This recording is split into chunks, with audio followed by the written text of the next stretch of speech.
todo. En un momento de distracción, Cata le dio un papelito que decía: ¿qué tanto miras el reloj? ¿Vas a ver a alguien? Él dijo que sí. Le dijo: ven en el cuarto antes de las 6, te contaré todo. El perro trailero.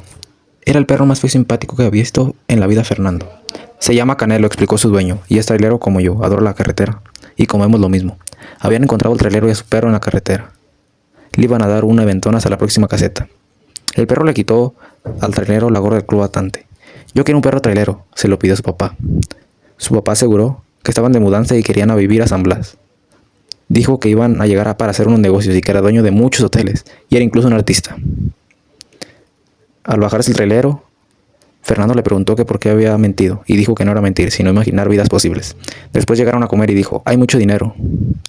Cuando Fernando vio que su papá tenía una cartera del club batante, él le preguntó si era del trailero y dijo que sí, pero que no se preocupara, que se los iba a mandar por correo a reponer todos los billetes, y al final le prometió regalarle un perro para su cumpleaños, y fue una promesa que cumplió a pesar de todo.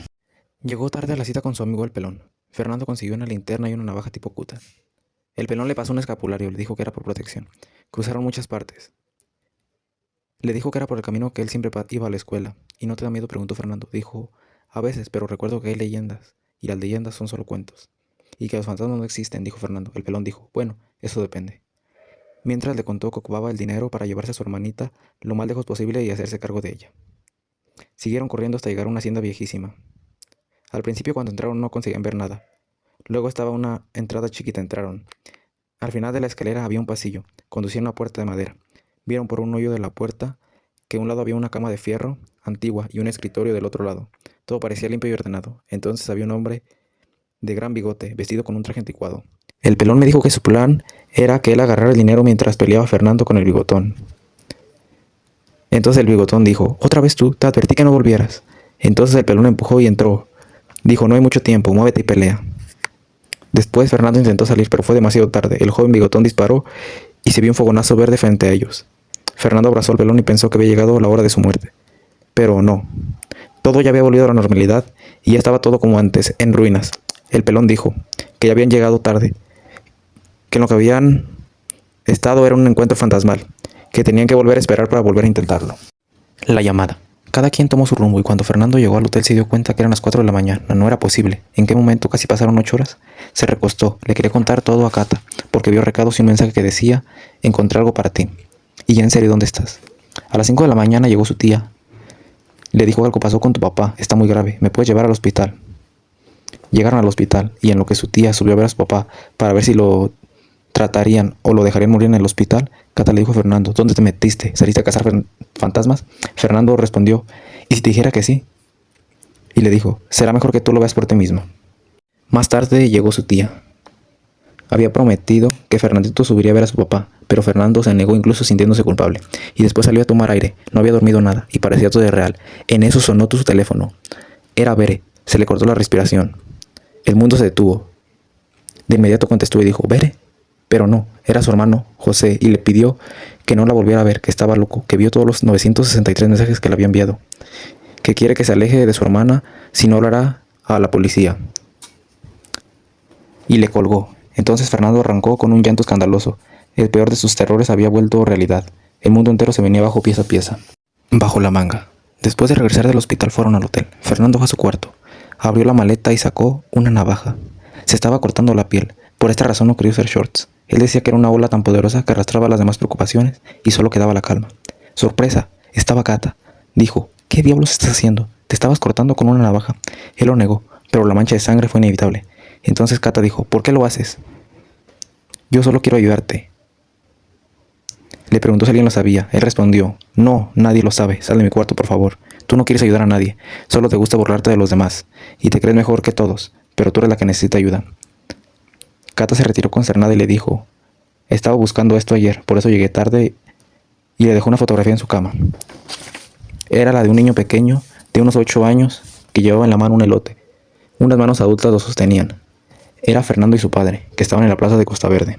Entonces, los recuerdos le llegaron de la mente y recordó que había estado en Costa Verde antes del fin de todas las cosas.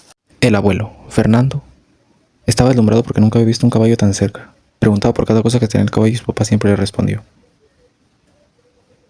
Le ofreció al caballo una brava de su elote, pero se le resbaló de la mano. Acabaron riendo él y su papá porque el caballo, a pesar de todo, se comió el elote. Después le compró una docena de juguetes en la plaza de Costa Verde y le dijo que le diera un ratón de juguete a una niña que se quedó viéndolo porque le dijo que cuando das, recibes más aunque no lo veas. Él, no muy convencido, aceptó. Le dijo que no debería existir un mundo donde los niños sufran. Es injusto, ¿no crees? Fernando dijo que sí. Su papá se puso serio, pero después recobró la sonrisa al recordar cosas. Le decía a la gente que venía por su herencia, le presumía a su hijo. Decía que él y su abuelo iban a hacer las paces. Fernando no sabía que tenía uno. Fernando quedó impresionado cuando fueron a las afueras del pueblo y se detuvieron frente a los sabinos.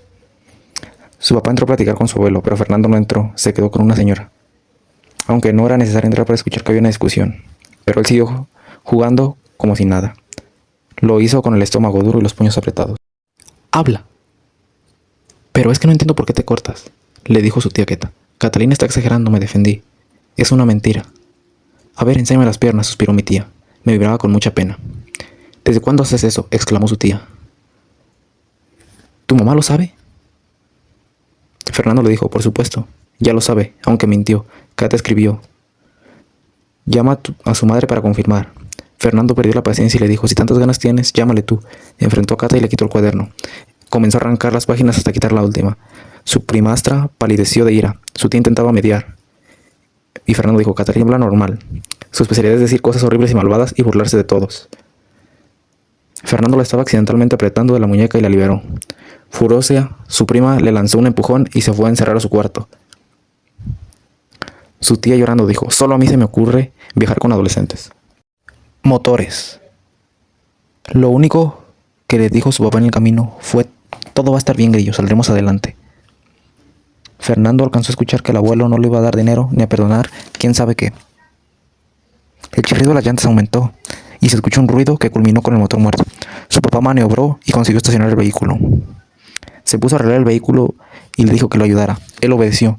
Mientras tanto, su papá le dijo, Grillo, eres testigo que jamás buscaré a tu abuelo. Para mí es como si estuviera muerto. Siguió intentando arreglar el vehículo, pero no pudo. Después agarró la cruceta y empezó a romper todos los cristales en 1000 trozos. Se había cortado. Después su papá empezó a llorar y Fernando estaba tan asustado que también se puso a llorar. Luego comenzó a llover, pero era una lluvia muy fina. Fernando dijo que faltaban muchos años para que conociera el nombre de esa bruma humedad. Pero amaneció y se vieron unos arcoíris. Fue un regalo, dijo Fernando. Todo bien, todo mal. Fernando reflexionó un poco si cortarse era algo grave o no era tan grave.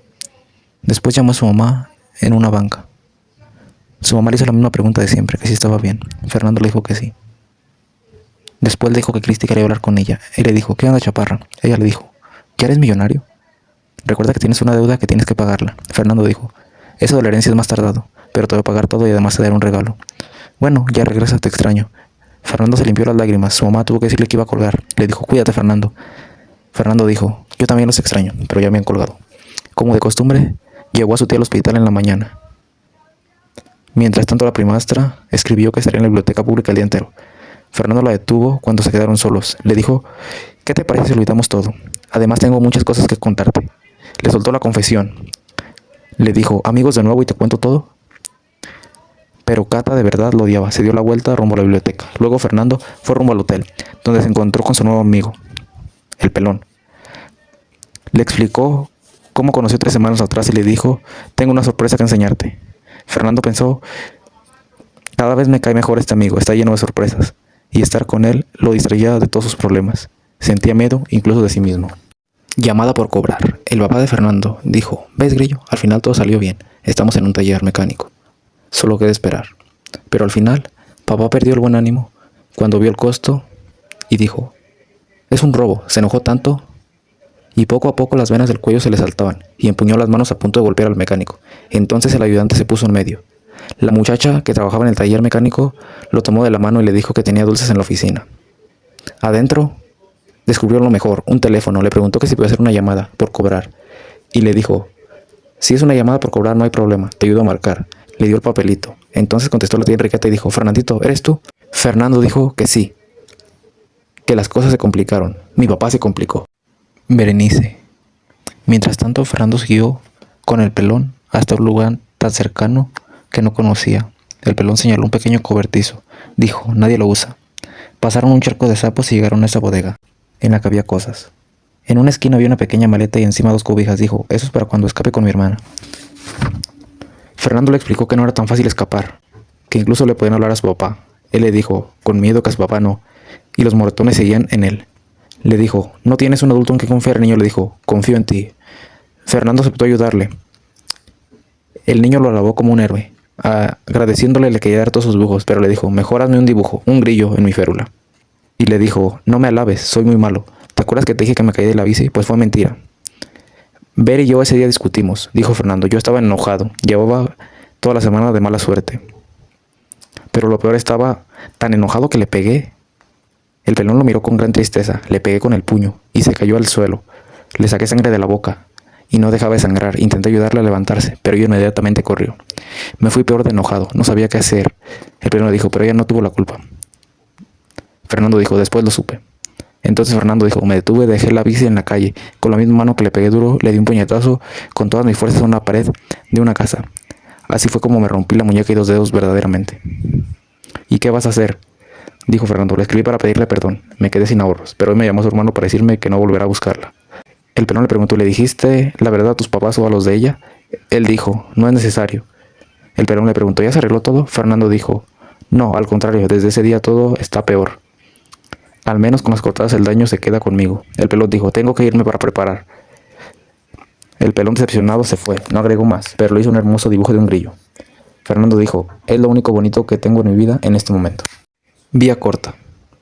¿Lo ves, grillo? Todo se iba a solucionar, te dije. El pleito entre mi papá y el mecánico se calmó, dijo Fernando. El mecánico le dijo, le doy el dinero y se olvida del problema. Después de 20 minutos, su papá aceptó y dijo, me dio una bicoca, es decir, muy poco. Y como siempre, cuando su papá tenía dinero, buscó la manera de gastarlo rápidamente. Compró 2 boletos de la línea más cara para ir a Tepic. Pero Fernando estaba nervioso por la llamada que hizo. Como faltaba media hora para que saliera el autobús, fueron a comer. Fernando eligió una quesadilla. Llegó un muchacho de la misma edad que Fernando ofreciendo chicles. Su papá lo invitó a comer y le compró todos los paquetes de chicle. Y le dijo, ningún niño es feo. Los adultos somos los feos. Después fueron al autobús. Pero antes entraron 2 policías que se subieron al camión. Estaban ahí por Fernando, por la llamada. Fueron directo hacia su papá. Telenovelas pueblerinas. Estaban en la cocina comiendo. La tía le preguntó, ¿cómo empezaste a cortar? Fernando respondió, no sé bien. Empecé a hacerlo una vez que me sentí mal y luego me sentí más tranquilo. Pero yo ahora no necesito ayuda. El que ocupa ayuda es el niño. El de las casas del otro lado del ojo. Ah, los invasores. Están cometiendo un delito, que nos paguen renta con los gastos que tengo, dijo la tía. Pero Fernando le dijo, no te preocupes. Cuando salga lo de la herencia te daré la mitad, te corresponde por derecho. Y además, qué raro que solo en papá haya quedado y tú ni siquiera ibas a recibir un pesito. Bueno, ninguno de los dos estábamos, confesó. Todo empezó cuando tu papá se enojó por no estudiar administración. Él quería ser artista. Desde los 16 empezó a independizarse y a ganarse la vida por él solo. Tu abuelo se enojó conmigo porque me enamoré de un profesor de mecanografía y nos casamos a los 18. Ya ves, telenovelas pueblerinas. Fue mi primer esposo y para no hacerte el cuento largo, tu abuelo jamás nos perdonó. Al morir dejó al hotel a los terrenos de una señora llamada Araceli. Cuando ella murió, como no tenía familiar, el hotel se quedó solo. Pero después tu papá volvió a pasar a Verde Valle para resolver los problemas del intestado y recuperó todo. Y por cierto, ya sabía lo de Catalina. Ya sabía que puede hablar, por eso te previne. Fernando le preguntó desde cuándo sabe que Catalina puede hablar. Ella dijo, desde siempre. Ya ves, dramas viejos vienen y van. Son cansados, ¿no? Detenido. Entraron los 2 policías y le pidieron la identificación al papá de Fernando. Su papá les entregó la licencia, leyó el primer policía, León Pérez de Arana. Es él. El otro policía le dijo a Fernando, tranquilo, estarás bien. Tranquilo, hijo, grillito, dijo el papá, pero está muy exaltado. Pero al ver su cara de horror, se calmó y dijo, todo es una confusión. Fernando sabía que todo esto era resultado de la llamada con su tía. Le volvió a llamar y le respondió, ay Fernandito, qué bueno que me marcas, tu mamá está como loca. Y le preguntó lo del viaje con su papá. Entonces él le contó todo y ella le dijo, todo se va a componer, lo bueno es que me llamaste, hijito. Todo era el resultado de la llamada. Fernando dijo, sé que fue lo correcto, pero no entendía por qué a veces lo correcto dejaba sensación de dolor. Armas. El pelón y Fernando iban a intentar robar por segunda vez al fantasma bigotón. Fernando fue a buscar al cuarto de Cata porque sentía que le hacía falta el consejo y la complicidad.